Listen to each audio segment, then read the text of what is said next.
आगरा में समाजवादी पार्टी के राज्यसभा सांसद रामजी लाल सुमन के घर पर तोड़फोड़ की खबर है। रामजी लाल सुमन के घर करणी सेना के लोग अचानक से ही पहुंच गए और जबरन घर में घुसने की कोशिश की गई है। इसी दौरान पुलिस और करणी सेना के लोगों के बीच जमकर धक्का मुक्की और मारपीट तक की बात पहुंच गई। समाजवादी पार्टी के सांसद रामजी लाल सुमन ने हाल ही में राणा सांगा को गद्दार कहा था और इसी के बाद से ही लोगों में उनके प्रति भारी नाराजगी है। प्रदर्शनकारी सुमन के बयान को वीरों का अपमान बता रहे हैं। इसी गुस्से में उन्होंने उनके घर का गेट तोड़ने की कोशिश की। मौके पर पहुंची पुलिस ने हालात को संभालने की कोशिश की है, लेकिन तनाव यहां बना रहा। ये दो तस्वीरें आपके टीवी स्क्रीन पर हम आपको दिखा रहे हैं। पहली तस्वीरें आप देखेंगे, सांसद रामजी लाल सुमन का ये घर है जिसके बाहर तोड़फोड़ की गई है। कुर्सियां यहां पर फेंकी गई हैं, कुर्सियों को तोड़ा गया है। जो बाहर गाड़ियां लेन से खड़ी थी उन सभी गाड़ियों के शीशे तक तोड़ दिए गए हैं। करणी सेना से जुड़े हुए ये लोग बताए जा रहे हैं जो अचानक से ही रामजी लाल सुमन के घर के बाहर पहुंच गए।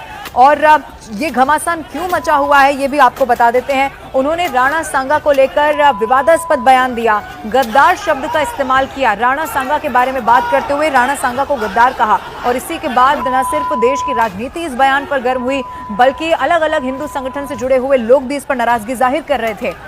और यहाँ पर जो प्रदर्शनकारी पहुंचे उनका भी इसी बात को लेकर गुस्सा था जिस शब्द का इस्तेमाल रामजी लाल सुमन ने किया था, और फिर उसका नतीजा ये हुआ कि वो यहाँ पर तोड़फोड़ करने लगे। हालांकि पुलिस के साथ धक्का मुक्की हुई है। कुछ पुलिस के अधिकारी बताए जा रहे हैं जो यहाँ पर उन्हें रोकने की कोशिश कर रहे थे, वो भी जख्मी हो चुके हैं। दो अलग अलग तस्वीरें आपके सामने हैं। एक शख्स आपको गाड़ी पर चढ़कर पहले डंडे से तोड़ता हुआ दिखाई देगा ये गाड़ी के शीशे, और उसके बाद गाड़ी पर चढ़कर अपने पैर से भी ये इस शीशे को तोड़ता है। 4 तस्वीरें और पूरा मामला क्या है जरा आप समझ लीजिए। समाजवादी पार्टी के सांसद हैं रामजी लाल सुमन, उनका घर उत्तर प्रदेश के आगरा में जहां पर तोड़फोड़ हुई। करणी सेना से जुड़े हुए लोगों पर यह आरोप लगा है, उन्होंने ही ये तोड़फोड़ की है।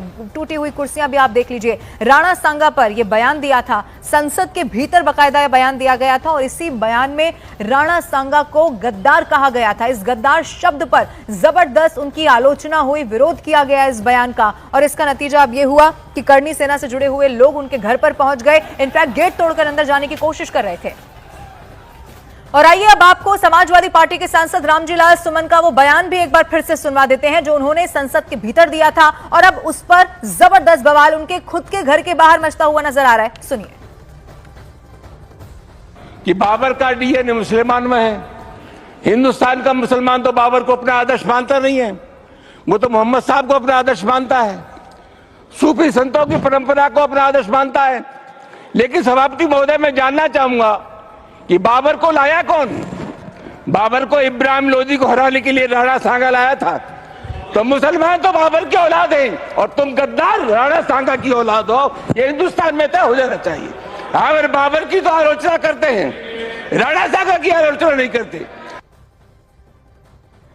तो ये पूरा बवाल किस बयान के बाद हुआ, वो बयान भी आपने न्यूज 18 इंडिया पर सुना। उन्होंने राणा सांगा को गद्दार कहा और इसी गद्दार शब्द का जबरदस्त विरोध हुआ। चौतरफा रामजी लाल सुमन घिरते हुए भी नजर आए। रामजी लाल सुमन के राणा सांगा पर दिए बयान के बाद बवाल की तस्वीरें आपके टीवी स्क्रीन पर हम आपको दिखा रहे हैं। ये जो आपको प्रदर्शनकारी नजर आ रहे हैं ये कोई और नहीं बल्कि करणी सेना से जुड़े हुए लोग हैं, और वो यहाँ इनके घर के बाहर पहुंच गए। इनफैक्ट गेट तोड़कर वो घर के अंदर दाखिल होना चाहते थे। पुलिस भीड़ को लगातार कंट्रोल करने की कोशिश कर रही थी, लेकिन वहां धक्का मुक्की पुलिस के साथ हो गई। पुलिस के साथ भी इन प्रदर्शनकारियों की मारपीट हुई है। हालात इतने ज्यादा बिगड़ गए कि पुलिस को लाठियां तक इन पर बरसानी पड़ गई। 2 तस्वीरें, एक तस्वीर में ये प्रदर्शनकारी जबरदस्त अपना गुस्सा जाहिर करते हुए, विरोध करते हुए, और दूसरी तस्वीर इसका नतीजा है, यानी कि जो बवाल वहां पर हुआ उसके बाद गाड़ियों के शीशे टूटे हुए नजर आए।